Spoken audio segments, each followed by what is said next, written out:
Are we making a mistake here? No, I don't think there's any mistake here. Listen, this has been inevitable in my view that some major sports franchise was going to go to Las Vegas. Las Vegas is the hub of American sports.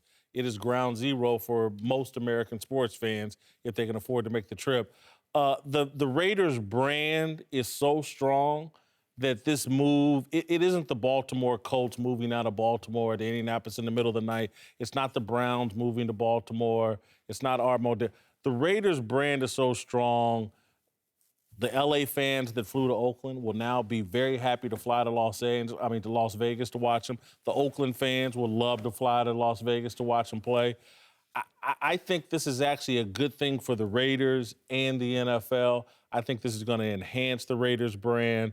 I think they can max out that brand in Las Vegas probably better than any city in California. Well, Vegas is transient, but on the 8 home game model, unlike baseball where you have to fill a stadium 81 times, I think on the 8 home game model it works. And also, the NFL, they're putting games in Mexico City and London, and they did in Toronto. So they clearly want to globalize the brand, right? There's not that many American cities that are global. New York is, LA is, San Francisco is, and Vegas is. And I think the owners are sitting there thinking nothing against St. Louis, San Diego, Green Bay, but Vegas is a global brand, and that's where the market's headed. And if you look at it from a time standpoint, Vegas, where are they hurting as far as hours where they don't have much entertainment?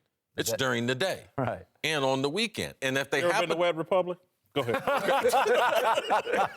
And if they do happen to have primetime games, that even elevates it because it's a primetime city. So I'm not surprised based on the NFL owners. And when you look at the Raiders in 5 years, if you look at the overall evaluation, how much this team is going to be worth now, because the name of the game in the National Football League, we know, is stadiums and revenue generated at those stadiums. And if you're not willing to concede in that local market, which Oakland, that city, wasn't able to do, then these teams can move on. Like, I'm not surprised. I would have loved to seen Oakland stay there, but the business model just doesn't work. That's right. The city can't commit to the team from a facility standpoint. And this is not new news, okay? When I played against Oakland, the stadium was obsolete. The practice facilities are obsolete. So, I mean, this has long been overdue, E. Yeah, the stadium's a dump. We all know that. So there's no question. But they made a mistake. Because Mark Davis, I sat across from Mark Davis not too long ago talking about this team,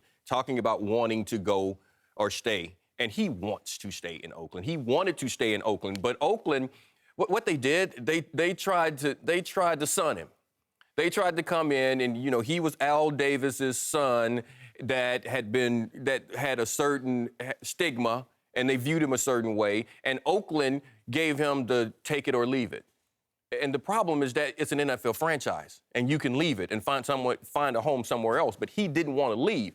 They waited too late to come with the real deal to start trying to figure something out. That's why I say they're making a mistake, because if you tell Mark, just go back and try to renegotiate this and get this worked out with the city, they will put in new facilities there. You have a fan base that is there. I get what you're talking about, going to Vegas and Vegas being that transient city, that worldly city, but you got SFO Airport right there. and people can get to those Raiders games, and you have the brand that's already big. It's already a global brand. You don't have to leave Oakland and leave that city. I think, let's say, it's not a coincidence what teams have left. San Diego wouldn't build a new stadium. Oakland didn't want to build a new stadium. They want to now. Well, okay. and LA, by the way, the citizens won't build it either. They're forcing the billionaire to. Los Angeles' self-esteem is not tied to football. We got beaches and 31 music venues. Californians are taxed at a 13% rate. What's happening in the NFL right now, the NFL's always used its power to force local municipalities to pay for stadiums. Mm-hmm. And California's like, you seen our beaches? We're not going to pay anymore. And so our self-esteem in this state's not tied to football, and the only way we're getting teams is Stan Kroenke says, okay, I'll pay for it. Oakland's like, San Diego's like, we don't need you in our town. Well, Oakland right now is saying we need you, and that's why they were asking them. But that's what I'm saying. They were asking them to hold off the vote because they do want to try to find it. And that's what I'm saying. They went to him, and they tried to chump Mark early on, and not give him the respect of being able to leave and being the owner of that franchise. And now they back themselves into a corner. And you're right, it's too late. But I'm saying it didn't have to happen. And I do think they're making a mistake. And it's going to take a while for you're going to lose some of that fan base. You really are. This is not going to be the easy move that everyone thinks it's going to be. I just want to be clear here. Colin is not Brian Wilson of the Beach Boys. He's only lived here in Los Angeles for 6 months. We got that clear.